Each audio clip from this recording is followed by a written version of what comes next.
مستقل طور پر رہائش پذیر ہوئے تو لوط علیہ السلام بھی آپ کے ساتھ تھے۔ لوط علیہ السلام آپ کے بھتیجے تھے، ان کے والد کا نام ہاران تھا۔ یہ بچپن ہی سے سیدنا ابراہیم علیہ السلام کے زیر سایہ رہے، انہی کے ہاں پرورش پائی، اس لیے دین حق فوراً قبول کر لیا۔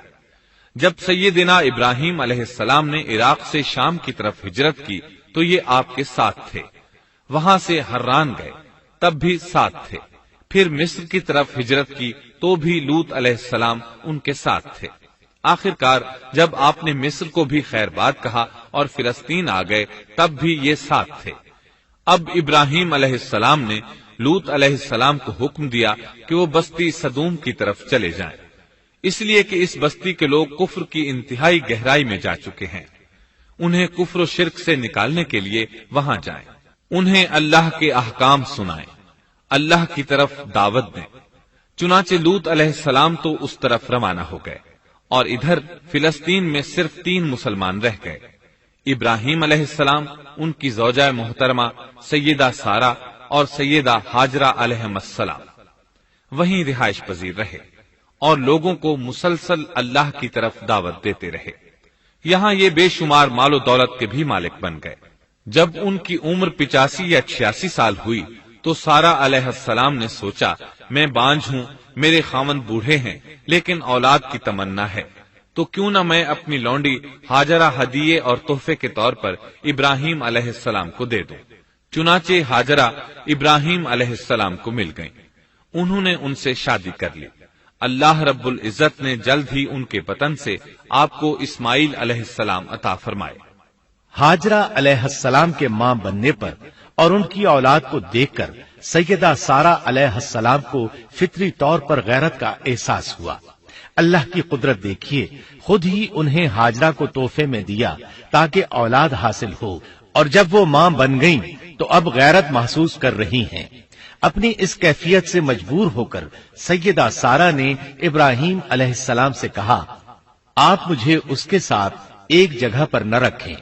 مورخین اور سیرت نگار لکھتے ہیں کہ ہاجرہ علیہ السلام ایک نطاق پہنا کرتی تھی، یعنی وہ جسم کے درمیان ایک لمبا کپڑا لٹکا لیتی تھی تاکہ وہ کپڑا گھسٹ گھسٹ کر قدموں کے نشانات مٹا دے اور سارہ کو نظر نہ آئے، کیونکہ سارہ غیرت کی حد کو پہنچ چکی تھی۔ ابراہیم علیہ السلام نے جب سارہ علیہ السلام کے اندر غیرت کے آثار دیکھے تو ہاجرہ کو ان کی نگاہوں سے دور کر دیا۔ ادھر اللہ کا حکم بھی نازل ہو گیا کہ اپنی بیوی ہاجرہ اور دودھ پیتے بچے اسماعیل کو ساتھ لے لیں اور مکہ کی طرف رخ کر لیں۔ ابراہیم علیہ السلام مکہ کی طرف روانہ ہوئے، یہاں تک کہ مکہ پہنچ گئے۔ یہ جگہ اس وقت بالکل ویران اور بے آباد تھی، نہ کوئی انسان تھا، نہ پانی، نہ نباتات کے آثار تھے، غرض کوئی چیز نظر نہیں آتی تھی، بس پہاڑوں کے درمیان ایک بے آب و گیاہ میدان تھا۔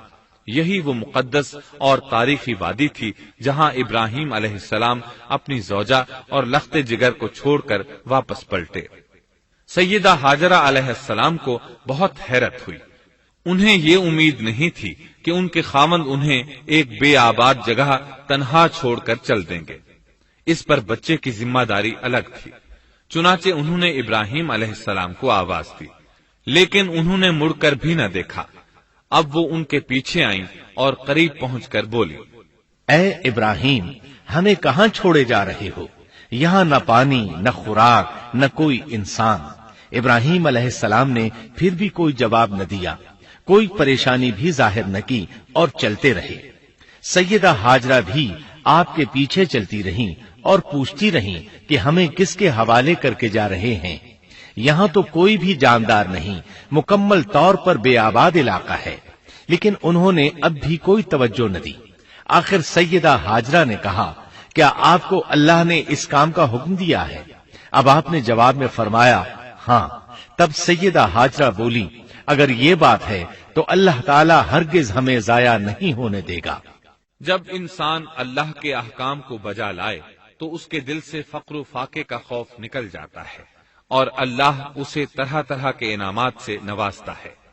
انسان جب تک اللہ کے احکام کو بجا لاتا رہے گا تب تک اللہ کی نصرت اور اس کی تائید شامل حال رہے گی۔ چنانچہ جوں ہی ہاجرہ علیہ السلام کو پتا چلا کہ انہیں تنہا چھوڑ جانا اللہ کے حکم کی بنا پر ہے تو فوراً یقین بھرے لہجے میں بولیں، تب اللہ ہمیں ضائع نہیں کرے گا۔ یہ کہہ کر وہ اپنے شیر خوار بچے کی طرف پلٹ گئیں۔ خوراک اور پانی چند دن میں ختم ہو گئے، پانی کا ایک قطرہ پاس نہ رہا۔ اب پانی کی تلاش شروع کی، لیکن اپنے لیے تو درکنار، ماں کو بیٹے کے لیے بھی پانی نہ ملا نہ خوراک۔ اب بچہ لگا بھوک سے بلکنے، خوراک نہ ملنے کی وجہ سے ماں کا دودھ بھی خشک ہو گیا تھا۔ عورت کتنی بھی باحوصلہ ہو اپنے بچے کو بھوک سے بلکتے نہیں دیکھ سکتی۔ اب انہوں نے بچے کو وہیں چھوڑا اور تیزی سے قریبی پہاڑی صفا کی طرف لپکی۔ اوپر چڑھ کر ادھر ادھر نظر دوڑائی کہ شاید کسی طرف پانی یا خوراک نظر آ جائے یا کسی انسان کی جھلک نظر آ جائے۔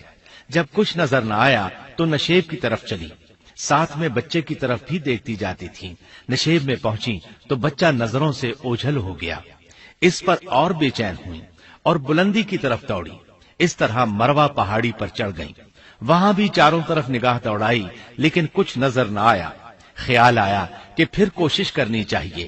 اس خیال سے مروا پہاڑی سے اتری اور صفا کی طرف چل دی۔ درمیان میں نشیب کی وجہ سے بچہ نظر نہ آیا تو دوڑنے لگی۔ اس طرح پھر صفا پر چڑھ گئیں۔ اللہ اکبر! ایک تو عورت ذات کمزور، پھر بھوک پیاس سے نڈھال، اس پر کس قدر سعی اور کوشش میں مصروف، وہ بھی اپنے بچے کے لیے۔ بہرحال بار بار کوشش کے خیال سے انہوں نے صفا اور مروا پہاڑیوں کے درمیان 7 چکر لگائے۔ یہی وجہ ہے مسلمان عازمین حج صفا و مروہ کے درمیان سعی کرتے ہیں تاکہ اس واقعے کی یاد تازہ ہو جائے۔ جب وہ آخری مرتبہ مروہ پر پہنچی تو انہوں نے ایک آواز سنی۔ یہ آواز اسماعیل علیہ السلام کے قریب سے آئی تھی۔ انہوں نے پوری توجہ سے آواز کو سننے کی کوشش کی اور جلدی سے اسماعیل کے قریب پہنچی۔ کیا دیکھتی ہیں؟ اسماعیل کے قدموں کے نیچے سے پانی پھوٹ رہا ہے، کیونکہ جبریل علیہ السلام کو اللہ نے اس صابرہ خاتون کی مدد کے لیے بھیجا تھا۔ انہوں نے زمزم والی جگہ پر اپنا پر مارا تو اسماعیل کے قدموں کے پاس سے ایک عظیم چشمہ رحمت نمودار ہوا۔ مستقبل کے پیغمبر کے قدموں کے نیچے سے اللہ نے جبریل فرشتے کے ذریعے زمین پھاڑ کر پانی نکال دیا۔ یہی آب زمزم کا آغاز تھا۔ ہاجرہ علیہ السلام پانی کو آنکھیں پھاڑ پھاڑ کر حیرت سے دیکھ رہی تھی۔ ان کی خوشی کی انتہا نہ رہی جب انہوں نے دیکھا پانی پھوٹ پھوٹ کر چاروں طرف بہ رہا ہے۔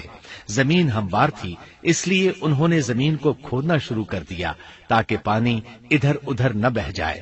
پھر انہوں نے اس گڑھے کے چاروں طرف پتھر رکھ دیے اور زبان سے بولی، زم زم، اس کا مطلب ہے رک جا۔ نبی اکرم صلی اللہ علیہ وسلم کا فرمان ہے، اللہ اسماعیل کی والدہ پر رحم فرمائے، اگر وہ جلد بازی سے کام نہ لیتی تو زمزم ایک بہنے والا چشمہ ہوتا۔ لیکن انہوں نے اس کے گرد بند باندھ دیا۔ انہیں دراصل اس وقت پانی کی شدید ضرورت تھی، اس لیے انہوں نے پانی کو اپنے پاس جمع کر لیا تاکہ بہہ کر ضائع نہ ہو جائے۔ انہوں نے اسماعیل کو پانی پلایا، خود بھی خوب پیا، اور یہ اللہ تعالی کی طرف سے ان کی مہمان نوازی تھی۔ وہاں کوئی اور انسان نہیں تھا، نہ کھانے کی کوئی چیز تھی، بس یہی آب زمزم ان کے لیے کھانے اور پینے کا کام دے رہا تھا۔ اب چونکہ زمزم ایک چشمہ بن گیا تھا، اس لیے پرندے بھی آنے لگے۔ انہی دنوں عرب کے قبیلوں میں سے ایک قبیلہ بنو جرہم یمن کو خیر باد کہہ کر اس طرف آ رہا تھا۔ یمن میں ایک بہت بڑا ڈیم تھا۔ پہاڑوں کے درمیان انہوں نے پانی کو روک کر ایک بہت بڑا بند قائم کر رکھا تھا۔ اس سے پورا سال آسانی سے کھیتی باڑی کرتے تھے۔ اس ڈیم کی بدولت ان کا آب پاشی کا نظام بہت اچھا تھا۔ جب اس ڈیم کو اللہ تعالیٰ نے توڑا تو تمام لوگ وہاں سے منتشر ہو گئے اور جزیرہ عرب کے اطراف میں منتقل ہونے لگے۔ وہیں سے ہجرت کرنے والا ایک قبیلہ بنو جرہم تھا۔ یہ لوگ بنیادی طور پر عرب تھے۔ یہ قبیلہ سفر میں رہتا، جہاں کہیں پانی اور چراگاہ نظر آتے وہیں پڑاؤ ڈال دیتے۔ جب وہاں خوراک ختم ہو جاتی تو آگے سفر شروع کر دیتے۔ چونکہ وہ بہت بڑے تاجر تھے، اس بنا پر ان راستوں سے خوب واقف تھے۔ انہیں چشموں کا خوب علم تھا۔ ملک شام کی طرف بھی ان کی آمد و رفت تھی۔ یہ قبیلہ بنو جرہم مکہ کے قریب پہنچا تو فضا میں پرندوں کو منڈلاتے پایا. کہنے لگے ان پرندوں کی موجودگی میں ضرور کوئی راز ہے. اب انہوں نے اپنے کچھ آدمی اس طرف بھیجے. یہ لوگ جلد ہی چشمے تک پہنچ گئے. انہوں نے وہاں ایک عورت اور اس کے بچے کو پایا. پھر وہ لوگ ان کے پاس آئے. وہاں پڑاؤ ڈالنے کی اجازت مانگی. سیدہ ہاجرہ نے فرمایا ٹھیک ہے، لیکن شرط یہ ہے کہ تمہیں اجرت ادا کرنا ہوگی. ان کے لیے یہ سستا سودا تھا. ان کے پورے قبیلے کو سامان زندگی مل رہا تھا، جبکہ صرف ایک عورت اور اس کے بیٹے کی ذمہ داری ان پر عائد ہو رہی تھی. انہوں نے فوراً حامی بھر لی اور وہاں رہائش اختیار کر لی.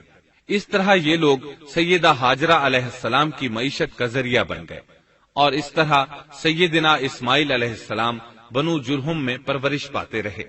انہوں نے ان لوگوں سے عربی سیکھ لی اور ان سے بھی زیادہ عربی دان بن گئے. فصاحت اور بلاغت سے عربی میں بات چیت کرنے لگے. پھر ان کی اس قبیلے میں شادی ہو گئی. ان کی اولاد سے عرب قوم کا آغاز ہوا. انہی میں سے سرور کائنات محمد صلی اللہ علیہ وسلم کی ولادت باسعادت ہوئی. بنو جرہم کی آمد اور آبادی ابراہیم علیہ السلام کی دعا کا نتیجہ تھی. جب انہوں نے اپنی بیوی اور بچے یعنی دو کمزور انسانوں کو اس ویران جگہ چھوڑا تھا تو یہ دعا مانگی تھی، اے ہمارے پروردگار، میں نے اپنی کچھ اولاد اس بے آباد جنگل میں تیرے حرمت والے گھر کے پاس بسائی ہے. یہاں یہ سوال پیدا ہوتا ہے کہ کیا اس وقت بیت اللہ کی تعمیر ہو چکی تھی؟ درست بات یہ ہے کہ اس وقت خانہ کعبہ کی تعمیر نہیں ہوئی تھی. پھر سوال پیدا ہوتا ہے کہ کیا ابراہیم علیہ السلام کے زمانے سے پہلے اس کی تعمیر ہو چکی تھی یا صرف جگہ ہی معروف تھی؟ اس بارے میں دو طرح کی روایات ہیں. بعض میں آتا ہے کہ صرف اس کی جگہ معروف تھی، اور بعض میں ہے کہ ابراہیم علیہ السلام سے پہلے شیس علیہ السلام نے اس کو تعمیر کیا تھا اور وہ گردش ایام کے ساتھ ساتھ منہدم ہو کر ختم ہو گیا. لیکن بہرحال اس کی جگہ معلوم تھی اور وہی پہلا گھر تھا، جیسا کہ اللہ نے خبر دی ہے. اللہ تعالیٰ نے پہلا گھر جو لوگوں کے لیے مقرر کیا تھا وہی ہے جو مکہ میں ہے، اور وہ پوری دنیا کے لیے برکت اور ہدایت والا ہے. ابراہیم علیہ السلام نے اللہ تعالیٰ سے یہ دعا مانگی تھی، اے ہمارے پروردگار، میں نے اپنی کچھ اولاد اس بے کھیتی کے جنگل میں تیرے حرمت والے گھر کے پاس بسائی ہے. اے ہمارے پروردگار، یہ اس لیے کہ وہ نماز قائم کریں، پس تو کچھ لوگوں کے دلوں کو ان کی طرف مائل کر دے اور انہیں پھلوں کی روزیاں عطا فرما تاکہ یہ شکر گزاری کریں. دن گزرتے رہے اور اسماعیل علیہ السلام بنو جرہم کے ماحول میں عمر کی منزلیں طے کرتے رہے اور وہ ہوش سنبھالنے کے قریب ہو گئے. ابراہیم علیہ السلام ہر سال ایک دو بار اپنے گھرانے کی دیکھ بھال کے لیے چکر لگاتے تھے. جب اسماعیل علیہ السلام نے ہوش سنبھالا تو ایک بار پھر ایک عظیم آزمائش کا وقت آ گیا. ہوا یوں کہ ایک مرتبہ ابراہیم علیہ السلام مکہ تشریف لائے. ایک جگہ آرام کے لیے بیٹھے کہ نیند کی وادی میں پہنچ گئے. نیند میں انہوں نے خواب دیکھا کہ اپنے لخت جگر کو اپنے ہاتھ سے ذبح کر رہے ہیں. ساتھ ہی آنکھ کھل گئی. ابراہیم علیہ السلام جانتے تھے کہ انبیاء کرام کے خواب حقیقت ہوتے ہیں، اللہ کی طرف سے وحی ہوتے ہیں، اور شیطان کسی صورت ان کے خواب میں نہیں آ سکتا. لہذا انہوں نے اس خواب کے مطابق عمل کرنے کا پختہ ارادہ کر لیا. کسی قسم کی پریشانی کا شکار نہ ہوئے. اللہ رب العزت نے اس عظیم اور تعجب خیز واقعے کا قرآن مجید میں ذکر کرتے ہوئے فرمایا، اور ابراہیم نے کہا، میں تو ہجرت کر کے اپنے پروردگار کی طرف جانے والا ہوں، وہ ضرور میری رہنمائی کرے گا. اے میرے رب، مجھے نیک بخت اولاد عطا فرما. تو ہم نے ایک بردبار بچے کی بشارت دی. پھر جب بچہ اتنی عمر کو پہنچا کہ اس کے ساتھ چلنے پھرنے لگا تو ابراہیم نے کہا، میرے پیارے بیٹے، میں نے خواب دیکھا ہے کہ میں تجھے ذبح کر رہا ہوں. اب تو بتا تیری کیا رائے ہے؟ یہاں سوال پیدا ہوتا ہے کہ ابراہیم علیہ السلام نے اسماعیل علیہ السلام سے مشورہ کیوں لیا؟ وہ چاہتے تو اسماعیل کو سوتے میں ذبح کر دیتے، اس طرح اللہ کا حکم بجا لاتے. وہ بیٹے کے پاس کیوں گئے اور ان سے مشورہ کیوں لیا؟ جی ہاں، یہ مسئلہ یاد رکھنے کے قابل ہے کہ ہر مسلمان پر لازم ہے کہ وہ اپنے دوسرے مسلمان بھائی کو اجر و ثواب میں شامل کرنے کی کوشش کرے۔ ابراہیم علیہ السلام نے بیٹے کو ثواب میں شامل کرنے کے لیے انہیں اللہ کے حکم سے آگاہ کیا۔ یہ نہ چاہا کہ میں اکیلا ہی اجر لیتا رہوں، بلکہ دوسرے کی خیر خواہی کو پیش نظر رکھا۔ والدین کے لیے آپ کے اس انداز میں نصیحت موجود ہے، یہ کہ اولاد کو ثواب کے مواقع فراہم کریں، ان کی صحیح تربیت کریں۔ اگر صدقہ کرنے کا موقع ملے تو بچوں کے ذریعے صدقہ کرائیں، تاکہ انہیں بھی اللہ کے راستے میں خرچ کرنے کی عادت پڑے۔ جب کسی دینی مجلس میں بیٹھنے کا موقع ملے تو اپنی اولاد کو بھی ساتھ لے کر جائیں۔ بے شمار لوگ خود تو جاتے ہیں، اولاد کو جانے کے لیے کہتے بھی نہیں۔ خود دین سیکھتے ہیں، اولاد کو دین نہیں سکھاتے۔ ابراہیم علیہ السلام نے اسماعیل علیہ السلام سے رائے لی۔ سبحان اللہ، انہوں نے جواب میں فرمایا، اے ابا جان، آپ کو جو حکم ملا ہے کر گزریے۔ یہ نہیں کہا کہ مجھے تو حکم نہیں ہوا، بلکہ فوراً سر تسلیم خم کر دیا، اس لیے کہ وہ جانتے تھے انبیاء کا خواب حقیقت پر مبنی ہوتا ہے، اللہ کی وحی ہوتا ہے، اس لیے بالکل پریشانی ظاہر نہ کی۔ یہ تک نہ پوچھا مجھے کیوں ذبح کر رہے ہیں، یا میرا کیا جرم ہے، یا آپ کے پاس کون سا صریح حکم آیا ہے۔ انہوں نے ایسی کوئی بات نہ کہی۔ اللہ کی فرما برداری اسی کو کہتے ہیں۔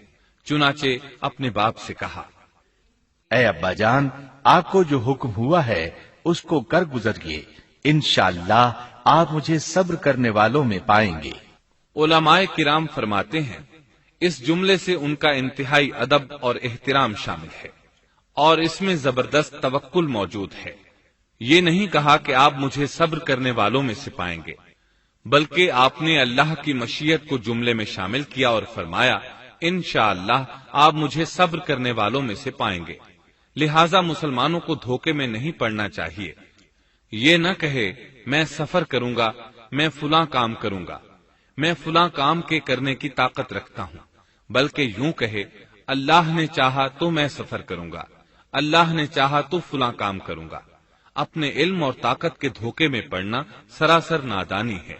ہر چیز کا تعلق اللہ سے قائم کرے، جیسا کہ اللہ تعالیٰ فرماتے ہیں، اور ہرگز ہرگز کسی کام پر یوں نہ کہنا کہ میں اسے کل کروں گا، مگر ساتھ ہی انشاءاللہ کہہ لینا۔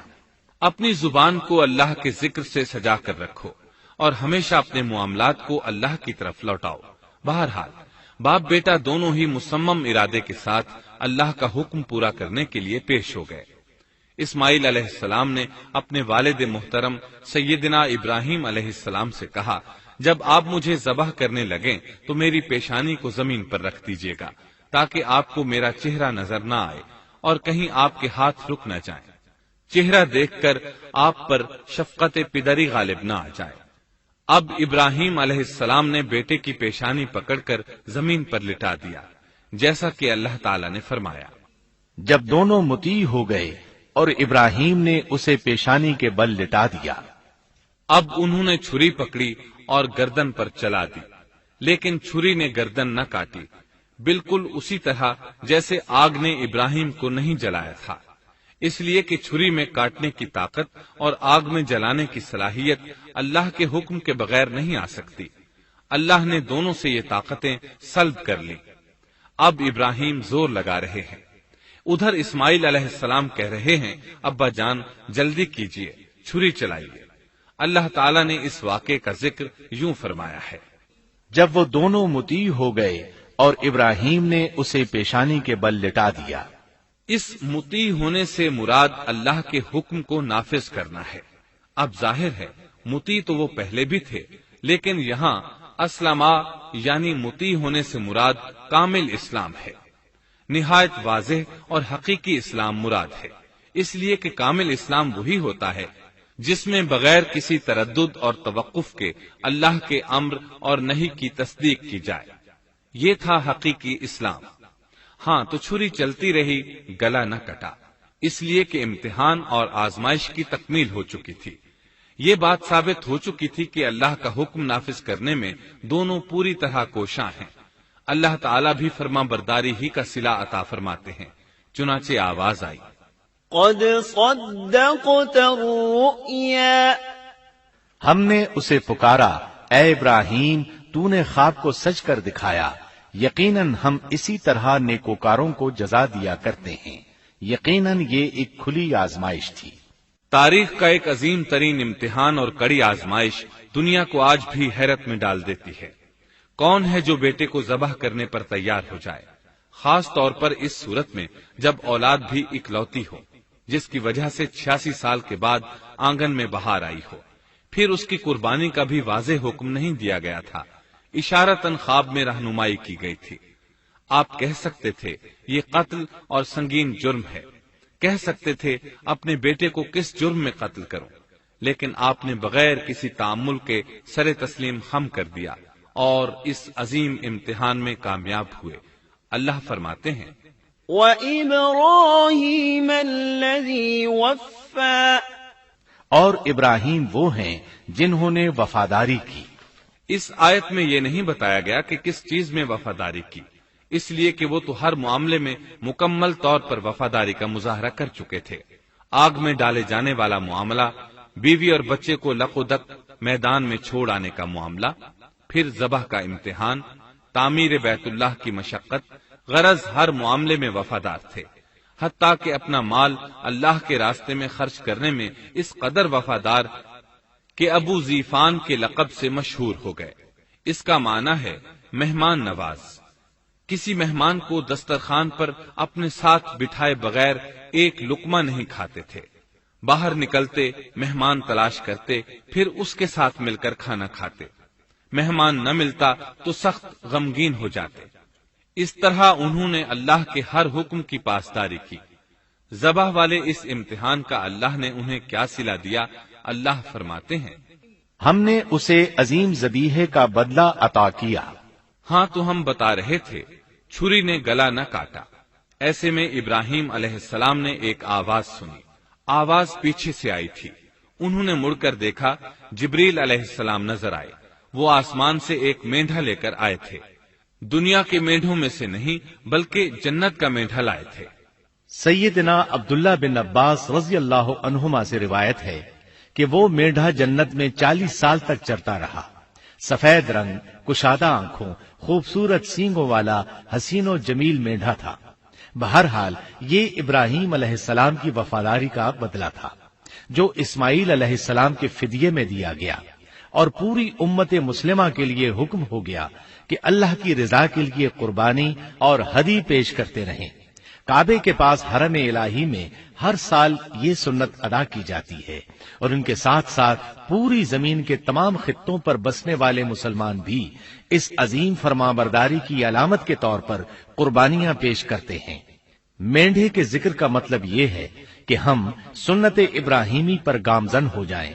یہ مینڈھا ہمیں اللہ کے لیے قربانی کا سبق دیتا ہے۔ ہمیں چاہیے سنت ابراہیمی کی اقتدا کرتے ہوئے ہم اپنی جانوں، اپنی اولاد اور اپنے مالوں کو اللہ کی راہ میں قربان کرنے کے لیے تیار ہو جائیں۔ اللہ تعالیٰ فرماتے ہیں اور ہم نے اسے عظیم ذبیحہ عطا کیا اور ہم نے اس کا پچھلوں میں ذکر خیر چھوڑا، سلامتی ہو ابراہیم پر۔ اسی طرح ہی ہم نیکوکاروں کو جزا دیتے ہیں، یقیناً وہ ہمارے مخلص بندوں میں سے تھا۔ اور اسی طرح اللہ فرماتے ہیں اور ہم نے اسے نیکوکار نبی اسحاق کی ولادت کی خوشخبری سنائی۔ یہ خوشخبری فلسطین کی طرف واپس لوٹنے کے بعد سنائی گئی۔ ایک اکلوتے بیٹے کی قربانی کے لیے تیار ہو جانے کے صلے میں اور سارہ علیہ السلام کی عظمت اور تکریم کے مد نظر اللہ تعالی نے اسحاق کی خوشخبری سنا دی۔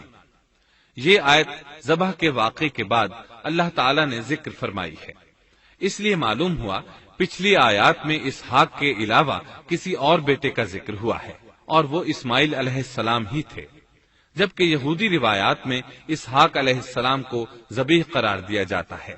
یہ بالکل غلط ہے۔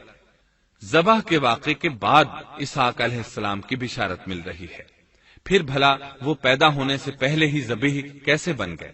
اس لیے یہ قطعی بات ہے کہ اسماعیل علیہ السلام ہی ذبیح ہیں۔ اس کے کئی اور بھی دلائل ہیں جن کے ذکر کرنے کا یہاں موقع نہیں۔ بہرحال اس عظیم آزمائش میں بے مثال کامیابی کے بعد ابراہیم علیہ السلام فلسطین آئے اور 120 سال کی عمر میں اسحاق علیہ السلام کی بشارت ملی، جبکہ سارہ علیہ السلام کی عمر 90 سال تھی۔ ان پر بڑھاپا طاری ہو چکا تھا۔ ایسے میں 3 فرشتے آئے، وہ تو قوم لوط کی تباہی کے لیے آئے تھے۔ راستے میں اللہ کے حکم سے ابراہیم علیہ السلام اور ان کی اہلیہ سارہ کو خوشخبری سنائی، اور اس غرض کے لیے وہ انسانی شکل میں آئے تھے۔ ابراہیم علیہ السلام تو پہلے ہی بہت مہمان نواز تھے، انہیں دیکھ کر بہت خوش ہوئے کہ مہمان آ گئے۔ فرشتوں نے انہیں سلام کیا۔ ابراہیم علیہ السلام نے سلام کا جواب دیا۔ وہ حیرت زدہ تھے کہ یہ لوگ ان کی بستی کے رہنے والے تو ہیں نہیں، لیکن ان پر سفر کے نشانات بھی نہیں ہیں، جیسا کہ دور سے چل کر آنے والوں میں ہوتے ہیں، نہ ان کے پاس سواریاں ہیں۔ قرآن مجید میں آتا ہے، فرشتوں نے سلام کیا تو ابراہیم نے بھی سلام کیا اور دل میں خیال کیا یہ اجنبی لوگ ہیں۔ پھر وہ اپنی مہمان نوازی کی عادت کے مطابق انہیں اندر لے آئے، ان کے لیے کھانے کا انتظام کیا۔ اللہ تعالیٰ فرماتے ہیں، ہمارے بھیجے ہوئے فرشتے ابراہیم کے پاس خوشخبری لے کر آئے تو انہوں نے سلام کیا۔ ابراہیم نے سلام کا جواب دیا اور فوراً بھنا ہوا بچڑا لے آئے، اور بچڑا بھی موٹا تھا۔ ان کے سامنے کھانا پیش کیا، لیکن وہ بھلا کب کھانے کی طرف ہاتھ بڑھانے والے تھے۔ یہ دیکھ کر ابراہیم علیہ السلام نے خوف محسوس کیا کہ کہیں یہ دشمن نہ ہو۔ اس وقت فرشتوں نے کہا، ابراہیم نہ ڈر، ہم تو قوم لوط کی طرف بھیجے گئے ہیں۔ جب انہوں نے یہ باتیں کی تو سارہ علیہ السلام پاس کھڑی تھی، وہ ہنسنے لگی۔ وہ خوشخبری سے پہلے کیوں ہنس پڑی؟ علماء اس بارے میں کہتے ہیں کہ جب انہوں نے سنا یہ فرشتے لوط علیہ السلام کی بستی کو تباہ کرنے جا رہے ہیں تو ان کے خاتمے کی خبر سن کر وہ ہنستی۔ اس کے بعد فرشتوں نے یہ خوشخبری سنائی، ہم نے اسے اسحاق کی پیدائش کی خوشخبری دی اور اسحاق کے بعد یعقوب پوتے کی بھی خوشخبری دی۔ بہت جلد ہی ہم اسحاق سے تیری ویران گود کو آباد کریں گے، اور تو اپنی زندگی میں اس کے بیٹے یعقوب کو بھی دیکھ لے گی۔ اب 3 بشارتیں جمع ہو گئیں، بیٹا پیدا ہوگا، لمبی عمر ملے گی یعنی بیٹا جوان ہوگا، اور پھر وہ اپنے پوتے کو بھی دیکھے گی۔ اس سے بڑھ کر کیا عزت اور تکریم ہو سکتی ہے؟ اس لیے جب نبی کریم صلی اللہ علیہ وسلم سے پوچھا گیا کریم یعنی عزت والا کون ہے، تو آپ نے فرمایا کریم بن کریم بن کریم بن کریم، یعنی یوسف بن یعقوب بن اسحاق بن ابراہیم علیہ السلام۔ مطلب یہ کہ نبی بن نبی بن نبی بن نبی۔ یہ یوسف علیہ السلام کی شان ہے کہ خود بھی کریم، باپ بھی کریم، دادا بھی کریم اور پردادا بھی کریم۔ اس سے بڑھ کر عزت افزائی کیا ہو سکتی ہے؟ بہرحال فرشتوں نے انہیں خوشخبری دی۔ پھر انہوں نے ابراہیم کو ایک صاحب علم لڑکے کی بشارت دی۔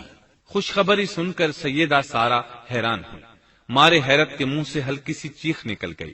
انہوں نے اپنے رخسار پر ہاتھ مارا جیسا کہ عورتوں کی عادت ہوتی ہے، کہنے لگی ہائے افسوس، کیا میں بچہ جنوں گی حالانکہ میں بانجھ ہوں اور میرے خاوند بوڑھے ہیں؟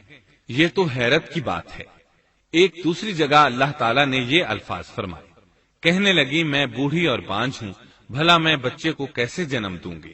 اس پر فرشتوں نے کہا تو اللہ کے حکم پر تعجب کرتی ہے، اے اہل بیت، یہ تو اللہ کی تم پر رحمت اور برکت ہے، وہ بہت بزرگ اور قابل تعریف ہے۔ دوسری آیت میں ہے، انہوں نے کہا اسی طرح تیرے رب نے فیصلہ کیا ہے اور ہمیں کہا ہے، یقیناً وہ بہت حکمت والا ہے اور علم رکھنے والا ہے۔ یہ تھی اسحاق علیہ السلام کی ولادت کی خوشخبری۔ ابراہیم علیہ السلام مکے میں سیدنا اسماعیل علیہ السلام سے ملنے کے لیے آتے رہتے تھے۔ ایک روز آئے تو ان سے کہا، اے میرے بیٹے، اللہ تعالیٰ نے مجھے حکم دیا ہے کہ اس مقام پر اللہ کا گھر تعمیر کرنا۔ اسماعیل علیہ السلام نے فوراً کہا، میں حاضر ہوں۔ اس طرح انہوں نے کھدائی شروع کی۔ ایسے میں انہیں شیش علیہ السلام کی تعمیر کے آثار نظر آئے، انہوں نے اس پر تعمیر شروع کر دی۔ ایک روایت میں یہ بھی ہے کہ انہوں نے فرشتوں والی بنیادوں کے آثار بھی دیکھے۔ نبی کریم صلی اللہ علیہ وسلم کی جوانی کے دنوں میں جب مکے کے قریش نے کعبے کی تعمیر نئے سرے سے کی تو انہوں نے اس کی بنیادوں کو گہرا کرنا چاہا۔ وہ کھدائی کرتے ان سبز پتھروں تک پہنچ گئے جو پہاڑوں کی چوٹیوں کی طرح نظر آ رہے تھے۔ انہوں نے ان پتھروں کو نکالنا چاہا۔ ایک شخص نے کدال کے ذریعے ایک پتھر کو باہر نکالا تو اس کے نیچے سے اتنا نور نکلنے لگا کہ قریب تھا وہ شخص اندھا ہو جاتا۔ پھر پتھر خود بخود نیچے جا گرا اور اپنی جگہ پر جم گیا۔ اس کے بعد لوگوں نے ان پتھروں کو ہاتھ نہ لگایا اور تعمیر شروع کر دی۔ قرآن مجید میں تعمیر کعبہ اور بیت اللہ کا تذکرہ اس طرح آیا ہے، اور جب ہم نے بیت اللہ کے مکان میں ابراہیم کو جگہ دی اور فرمایا کہ میرے ساتھ شرک نہ کرنا اور میرے گھر کو طواف، قیام اور رکوع و سجود کرنے والوں کے لیے پاک رکھنا، اور فرمایا بے شک لوگوں کے لیے جو پہلا گھر تعمیر کیا گیا ہے وہ مکہ میں ہے، وہ جہان والوں کے لیے برکت اور ہدایت کا ذریعہ ہے، اس میں واضح نشانیاں ہیں، مثلا مقام ابراہیم، تو جو کوئی حرم میں داخل ہوگا وہ امن میں آ جائے گا۔ اور فرمایا اور یاد کرو اس وقت کو جب ابراہیم کو اس کے پروردگار نے کئی باتوں کے ذریعے آزمایا، وہ ان میں پورے اترے تو اللہ نے فرمایا میں آپ کو تمام لوگوں کا امام بنا رہا ہوں۔ ابراہیم نے کہا اے میرے رب میری اولاد میں سے بھی امام بنائیے۔ جواب میں اللہ نے فرمایا میرا امامت کا وعدہ ظالم لوگوں کے لیے نہیں ہے۔ اور اس وقت کو یاد کرو جب ہم نے بیت اللہ کو ثواب اور امن کی جگہ بنا دیا اور لوگوں نے مقام ابراہیم کو جائے نماز بنا لیا۔ ہم نے ابراہیم کو حکم دیا کہ میرے گھر کو طواف، اعتکاف، رکوع اور سجود کے لیے پاک رکھو، اور وہ وقت بھی یاد رکھو جب ابراہیم نے دعا کی اے پروردگار اس شہر کو امن والا بنا دے اور اس کے مومن بندوں کو پھلوں کا رزق عطا کر۔ اللہ تعالیٰ نے فرمایا میں کافروں کو بھی تھوڑا فائدہ دوں گا، پھر انہیں آگ کے عذاب کی طرف بے بس کر دوں گا، یہ پہنچنے کی جگہ بری ہے۔ اور وہ وقت یاد کرو جب ابراہیم اور اسماعیل بیت اللہ کی بنیادوں کو بلند کر رہے تھے اور دعا مانگ رہے تھے اے ہمارے رب ہماری محنت کو قبول فرما، تو دعا کو سننے والا جاننے والا ہے، اور ہمیں اپنا فرما بردار بنا، ہماری اولاد میں سے بھی ایک فرما بردار گروہ بنا، اور ہمیں عبادت کا طریقہ سکھا اور ہم پر رجوع فرما، کیونکہ تو ہی توبہ قبول کرنے اور راہ فرمانے والا ہے۔ اے ہمارے رب ان لوگوں میں انہی میں سے ایک رسول بھیج جو ان پر تیری آیات کی تلاوت کرے اور انہیں کتاب و حکمت سکھائے، انہیں پاک کرے، یقیناً تو غالب حکمت والا ہے۔